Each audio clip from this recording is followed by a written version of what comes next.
So I was talking to a friend yesterday, and we were talking about how we know those times that we have to get in the Word, how we have to spend time in prayer, and how we have to, journal because we're really feeling it that we haven't.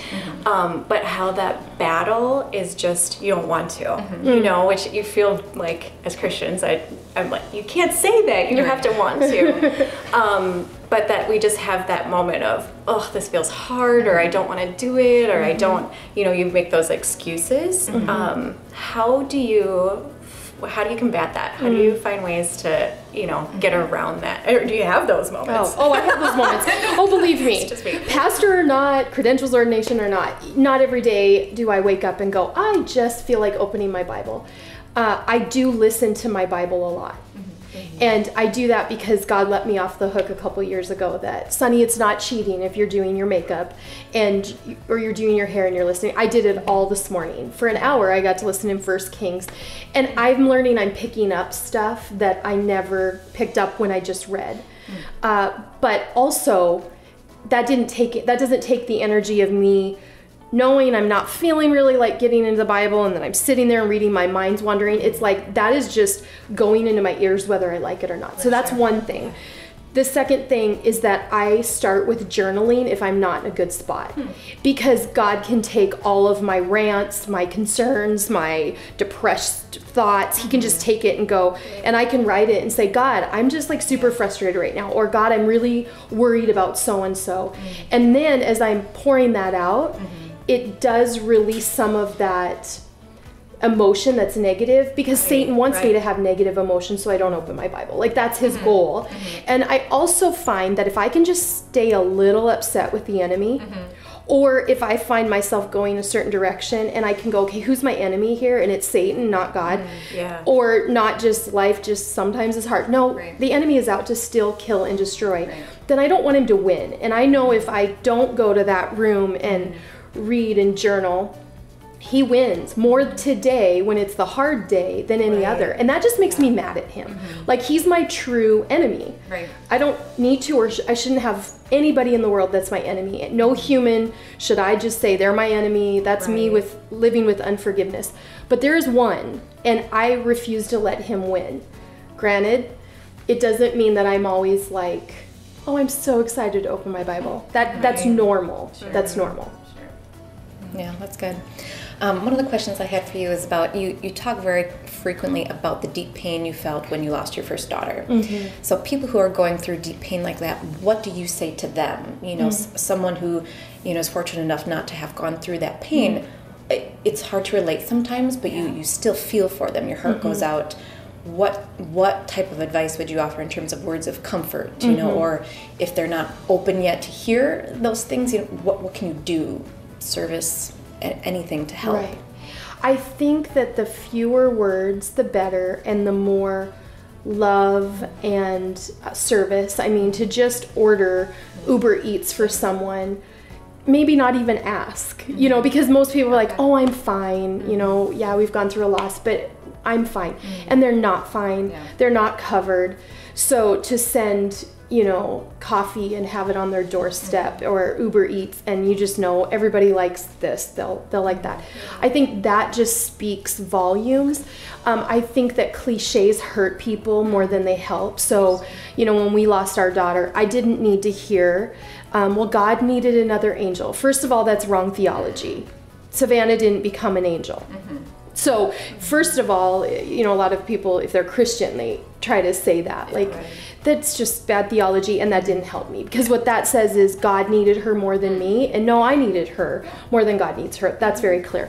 So the words and the, this too will pass, just none of that. Beauty for ashes, even scripture. It's just not helpful. What is helpful is a hug, is... how are you? And sometimes it's not even how are you, just I'm praying for you, because I've asked that to people, like, how are you doing? Because their father died. And then immediately as it comes out of my mouth, I'm like, that's a dumb question. And they actually respond better when I admit that was a really dumb question than when I said, how are you? That's the dumbest question. So it's more be there, do for them, say I'm so sorry, and actually to say I don't understand. For you to say that is more helpful. And even I'm, how many years? Almost 18 years in on losing Savannah. And that meant more to me for you to say, I don't even understand, I haven't gone through that, than somebody to say, you know, we've been through a lot, I understand. Right. So I talk a lot about listen first and talk second, and that's, I would never have a conversation about death of a 15-year-old child, because even though our daughter was our daughter and we lost her, it was 18 days. I don't even feel like I can compare with if they lost a 15-year-old. So if I listen first, I realize I can't even relate to that level of loss. That's good. As a follow-up to that, I know you said you were in kind of a dark place for a while. What finally kind of brought you out of that? I know you and Sean were, you know, pastors at the time, but even so, you know, you're mad at God for a period of time. Like, what kind of flipped that switch a little bit, or tried getting you out of the pit that maybe you were in? I think now I look back and I go, we just gave ourselves permission to be angry.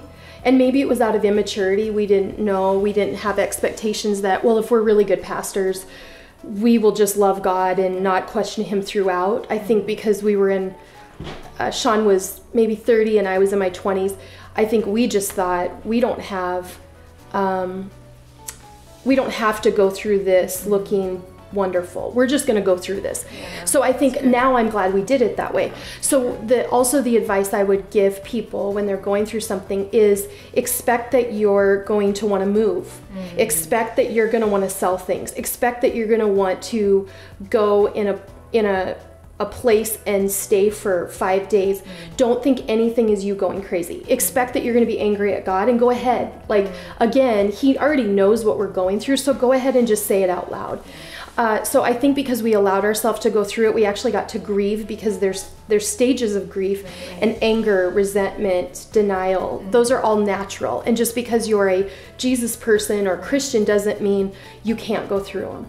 I recently met with we were communicating over the phone with someone who their husband had an affair. And I told her, this is a grieving that you're going to start going through. It's a loss of a marriage. Sean's book, he talks about it's not just death that causes grief. It's your house is foreclosed or you're evicted. It's your job ends and, you know, shop closed down. How many people are going through the grieving of, this is what I did with my life, it's over. So grieving can be any loss of anything. So this is a loss of the marriage as they knew it. This is, they can restart, but that is dead because it's been killed.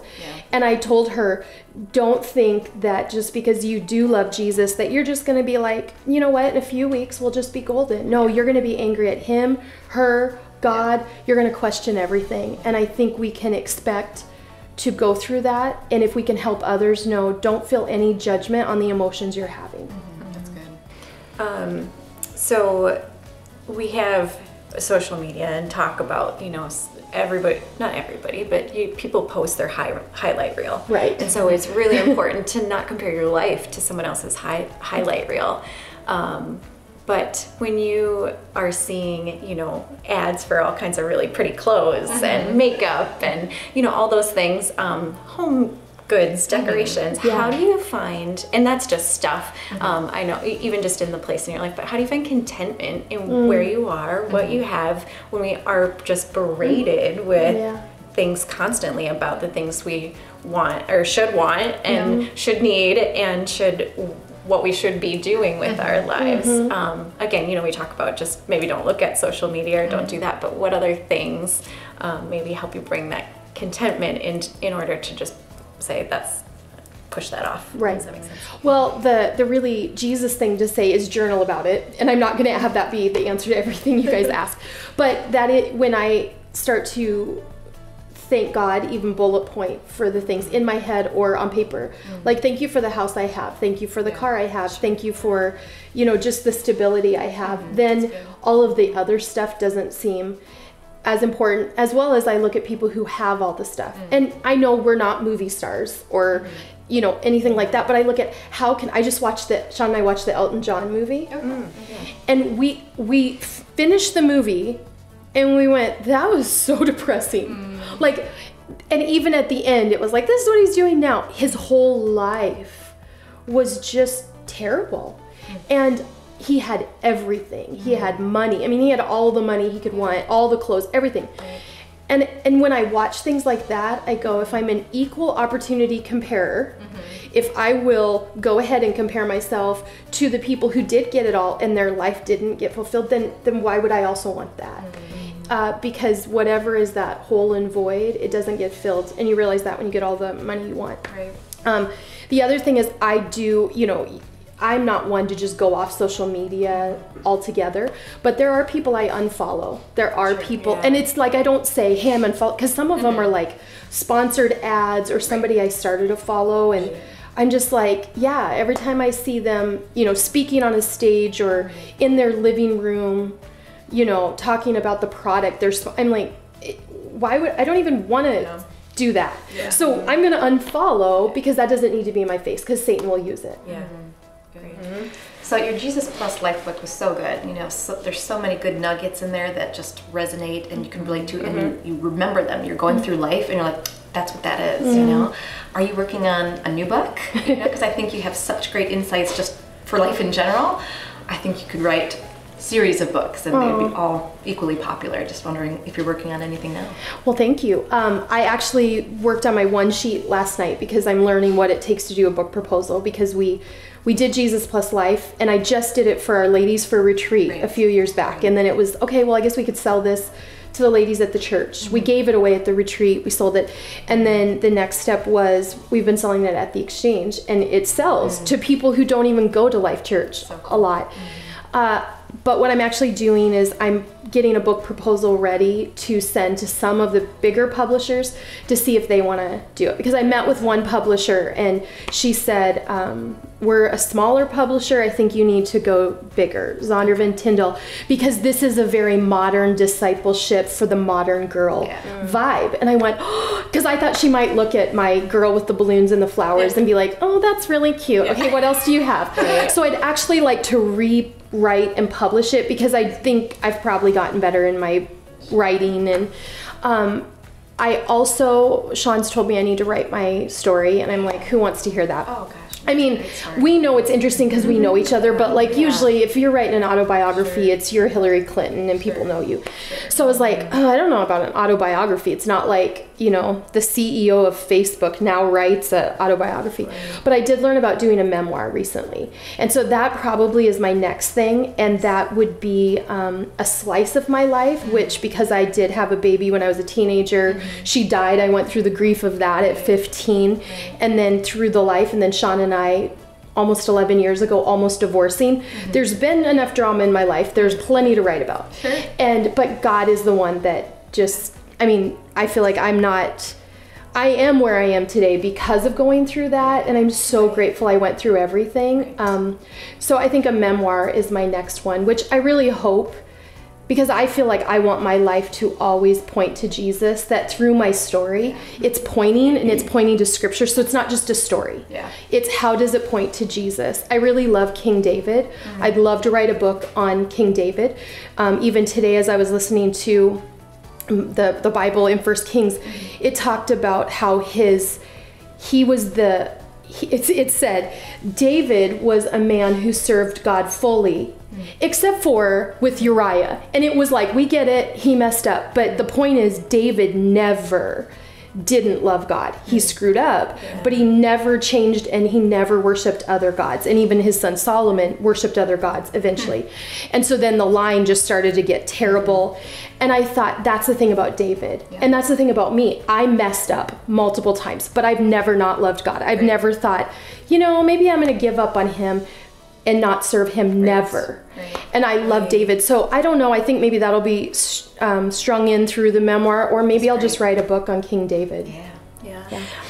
With being in leadership, we have people around us, right? And people are amazing, but there's times where you have to have those hard conversations, those crucial confrontations, to really, get to a better place in the relationship as leader and person. But, spouses, all of them. I guess, you know, we have people around us, so you have those conversations. How do you prepare your heart, your head, you know, those, I'll be transparent, those conversations scare me. Oh, yeah. I don't feel equipped to do it. I don't want to hurt anybody's feelings. I love people. I love the people around me. And I understand that those are important conversations to have, but how to prepare for it is part of the struggle, I think. So how do you prep yourself for those?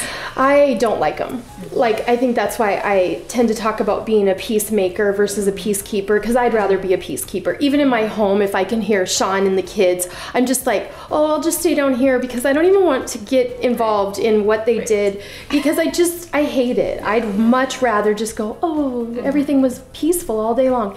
Reality is leaders don't have that kind of peace if they don't fight for it. And I have also learned that when I put off crucial conversations, it was actually because I didn't love the person enough. And I thought maybe eventually they'll just go away and I don't have to be uncomfortable. But I think that you can lead with that. And I need to do that more, where I lead with, I'm having this conversation because I love you and care about you and I see more in you, and just say what's actually in my head. And then say, because if I didn't care, I'd just be like, you know what, they just need to, I'll pray they quit, or I'll let them go, and I'll not have to be uncomfortable about it. So it's a love thing, because what Sean and I have done wrong in the past is we have allowed people to continue to mess up and then never want to have the awkward. So they just keep messing up. And I go, we don't actually love them enough, and we love ourselves too much to be uncomfortable to actually talk to them. So that's been a shift. It doesn't make, I get more of a stomach ache when I know I've got to have a conversation with somebody than I'm sure they do. Even if they know something's coming, I'm a wreck inside. So the other thing is, do it quick, because I frankly only want one day of a stomach ache rather than 3 weeks. You know, because we're going to dwell on it until we have it. So we just need to have it. So as a spiritual leader to so many, who do you view as your spiritual leaders? I know there's you know, men and women out there who are, you know, amazing in that capacity. You and Sean are at the top of my list, but who do you look up to in terms of spiritual leader? Well, Bob Goff recently as in 4 years ago, is in our life. Before him, Pastor Buntain. So it's funny because Pastor Buntain, and we have quotes around our church, and Sean has quoted him a lot.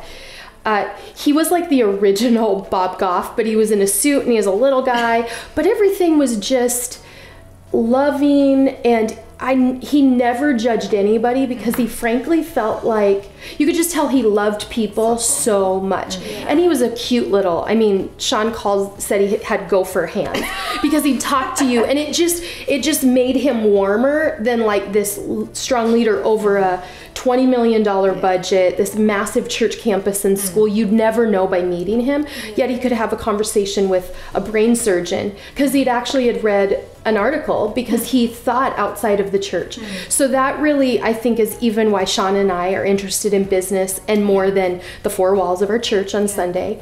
And then Bob Goff is like the new version of just love you to Jesus.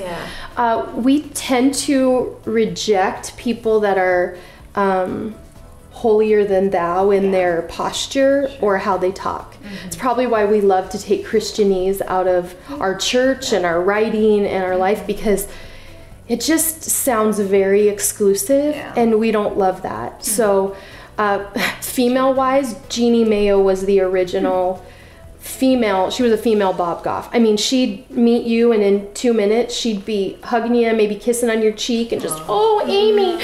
And I always thought I want to be that, but at 20-something you feel awkward being. So as I get older, I'm getting a little more that way, but I'm expecting by the time I'm 60, I'm kissing and hugging everybody. That would be a goal of mine. My Aunt Judy was like Jeannie Mayo, and was just, I'd rather be ooey gooey, and Sean is not that naturally. He's like a guy's guy, but he too also just desires to be mentored by people who they express God's love in such a obvious way that how can you deny Jesus is good, because we're so full of love and joy. So good, so good. Yeah, with that, I love Bob Goff as well, and I love the just loving people for who they are and where they are, and that's so hard sometimes, and takes courage. So do you ever find yourself thinking, intentionally like, oh shoot, I really, in this case, I should jump into this like this, or I should have, is there any situations where you did that where you're like, I should have done this instead? Yes. When I don't set the thermostat in a room differently, I walk out and go, yeah, that staff meeting was a little, that interaction in that meeting ended, I hate being like, okay, well, see you guys. Yeah. Like, to me, if I'm the leader, I have the ability to change that atmosphere. And if that means being quirky and dumb about myself, but it makes people laugh, I'd rather be dumb about myself because I don't care, and lighten the room, because lots of people can make the room heavy. Right. That's just the normal, easy thing to do. So I have walked out of situations and thought, yeah, I could have ended that lighter. I was kind of in my head, and I was we had a meeting yesterday about Merry and Bright, which is Merry and Bright. And actually this year we're calling it Merry and Brighter. Love it. And it felt very heavy. We were talking about all of the details, but it was even yesterday, I walked out of the room and went, why was that heavy? And maybe it's because there's a lot behind Merry and Bright. New women come, and God is going to do so much that, it's that opposition. But yeah, all the time. And then I just go, okay, this week, let me be more aware of that. I've let my guard down. Yeah, that's good. So how do you stop from feeling guilty when you choose to slow down? Because I know, I think for years I always felt that the busier I was, the more productive I am as a person, so therefore I should be as busy as possible. But then you come to a point where like, this is too much.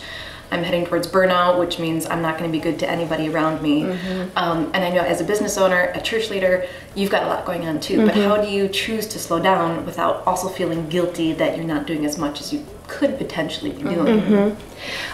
Daily choice, because like I told you guys, I'm working out of here, my house, in my office now. I for sure could wake up and go, is it really fair I'm working from home? Look at all these people that work for me that they're not working from home. They had to get in clothes today, and I'm going to get in actual clothes at noon.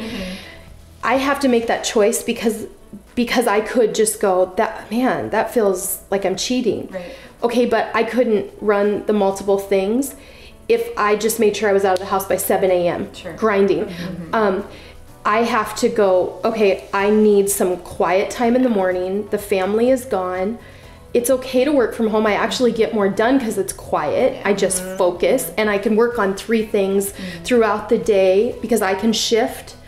So it's a daily thing to go, in order for me to run at this pace, I can't feel guilty when I say, it's a Thursday afternoon at 1, and I'm gonna go and do something, take off work early and do something for me, because otherwise this weekend I'm going to be a hot mess for my family. Exactly. Like I just think, and it's not like you just get there and then you never have those guilt triggers. Like our day off is Friday, but when Season and I were headed to the Osthoff to steal their Wi-Fi again, hopefully they never listen to this. We were there and we were patrons. We probably bought something, but we did. Season's like, I felt bad leaving Brian and Magnolia, and I could tell like she was more high stress that day. It would just be better if I stayed home. And I'm like, I was like, well, Sean, you got the kids scheduled this evening if we don't get home in time. And he didn't go, great, go ahead. He's like, okay. We could have taken that and just been like, you know what, just stay home. But we got to get refreshed because we had a lot going this week. So it's a daily or momentary decision. Yes. What's the next big thing that you're working on in terms of community development? I think when the exchange came out, there was a lot of awesome buzz about it, not only because it's a great coffee shop, but because it's unique in that it relates to Life Church. And I know you're so motivated, so ambitious. Are you working on anything else? Yes, always. Yes, we've put in an offer on a couple different businesses, all in order to make our area just to like lift the water table of excellence and life-giving atmosphere. So we would love to own a grocery store, like a Euro grocery store. There's a place in Appleton that we're working on, a business there. I became partners. I was asked to join the Nest Co-work Space and Club, which was already going, but they asked me to come in as a partner. So I'm involved in that, which is definitely outside of even the church and then the church's ventures and Sean and I's with business. It's like joining with other business women, which has been cool because then their circle are people that are maybe 3 degrees away from the people I was even 1 degree away from. So they come from different backgrounds, different beliefs, but I even see Jesus just doing cool stuff there. And here's the thing about what we're up to. It always is going to point back to Jesus or I'm not interested. Right. Like if somebody, we did have somebody call from Fargo and she's working on it. She would like to do an exchange in Fargo. So we're working on affiliates or franchises or licensing in different places.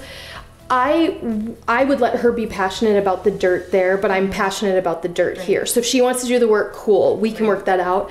But like I'm called to this dirt, and then anything that points to Jesus beyond here, I'm all about it. That's awesome. So cool. Love it. In finding things like that, you know, if it doesn't point back to Jesus, or is it red flags, like you see it right away, or you kind of have to, you know, what are those things that seem good but maybe not God? So yes, there are things that we've been asked, like, do you want to come do this? And if we're to license, I wouldn't put a bunch of energy if someone wants to carry our coffee, because if we can't have a part in who's hired so that customer service points to Jesus. Like people come into the exchange are like, this is just, people are so kind and it's such a cool atmosphere. And we know it's a life-giving atmosphere. So I think that where I would pull back is if it's like, well, we want to give you lots of money, but we're going to do all the hiring, training, because what if they treat people nice, but not kind? Right.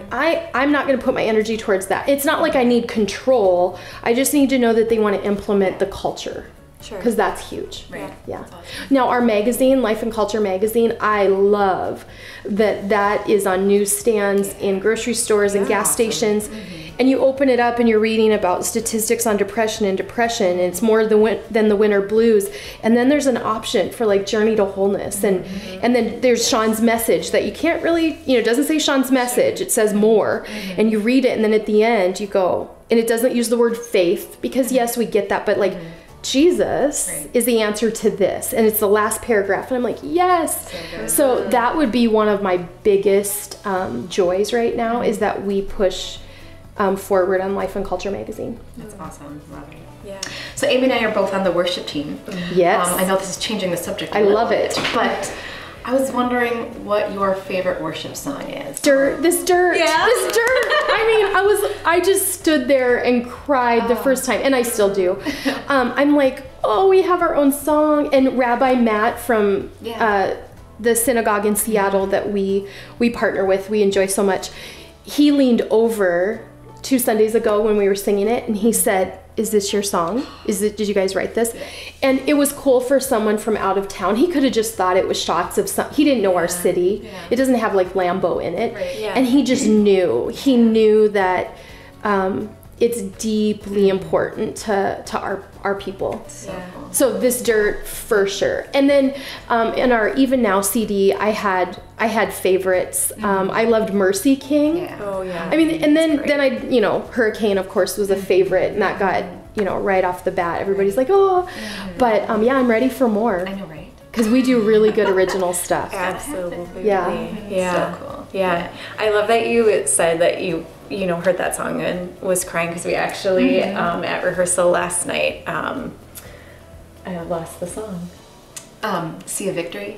As You Find Me. Oh, that was it. Every time just knocks me down. But is it okay to cry during worship songs? While you're leading? Yes. I feel like there's that, like, don't, you know, you're singing, you're in church, you know that Christianese. I get that too, because you don't want to make people uncomfortable. At the same time, this is what you're feeling. Yeah. No, you guys need to. Up there and in the congregation. You know, I've showing that, or being able to feel that transparency. I just felt as though there's that, don't do it. Like just be proper and stand there. No, and you know you don't get that from anybody. Right. Yeah, that's an internal thing that people probably struggle with. Especially like, well, if I'm crying, and I've had that thought when I go up for prayer and I'm starting to lose it.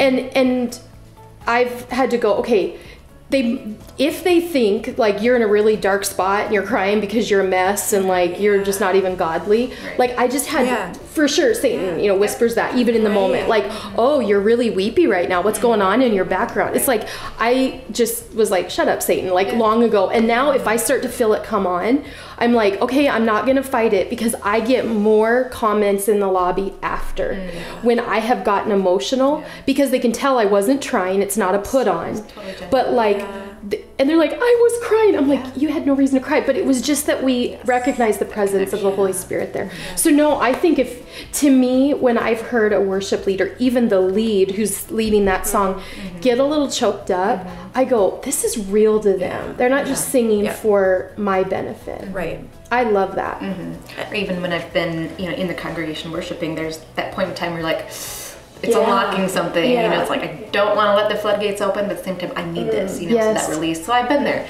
You're just sitting there singing and sobbing and hoping your husband doesn't notice. And then by the time you're shaking hands, you're like, no, I love it. And I had a lady who's on the worship team say to me last week, I think, she said, you know, my life isn't perfect, and sometimes I'm like, I'm on the worship team, and should I really be? Like, I'm not qualified for this. And every person in the room, including myself, said, that makes you the perfect person to lead, because if you can worship in spite of what's going on at home, like you're not like in outward rebellion and sin to God. You just don't have it together, and things in your life are going haywire, but you still can, you don't drop off the worship team. Hello, that speaks to people. And then if some people know what's going on in your life, it's huge. And you've got those people around you that support you too. And pray and love you, which is huge. I love that that's the atmosphere of our church. Truly, you know, I ask because I just, sometimes there's those like statements just saying, you shouldn't feel that way, or, you know, someone has come to me and said, I don't want to, I feel this way, but I don't want to show that emotion, and that's not who Life Church is, and I love that. I love that. So I'm a crier. I'm gonna keep crying. Just keep crying. Keep crying. And rehearsal on the worship team, I'm just keep crying. Do it. Let it out. It's awesome.